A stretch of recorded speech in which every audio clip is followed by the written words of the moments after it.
பூத்து சிரிக்கும் பூக்களினோடு பனியின் துளியால் பல்லாங்குழி ஆடு. வானம் பொழியும் மழையின் ஷவரில் நாடும் நீராடு.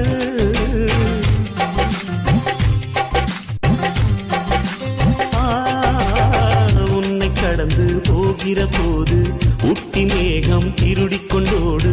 பூவை உடைக்கும் காற்றை போல புகுந்து விளையாடு. இந்த ஜீவிதம் ஆனந்தம் கவலைகள் என்று ஒன்று கிடையாது. வெண்ணிலா தேயலாம் வெளிச்சத்தை வெட்டி கொள்ள முடியாது. மனித ராசி ஒன்றுதான் சிரிக்க தெரிந்தது. சனி சக சனி சனி சக சனி சனி சமஜமரிக சரி சனி சனி சக சனி சனி சக சனி சனி சமஜமரிக சரி சனி. சின்ன சின்ன சுகங்கள் வாழ்க்கையிலே அங்கும் இங்கும் கொட்டி கிடக்கு.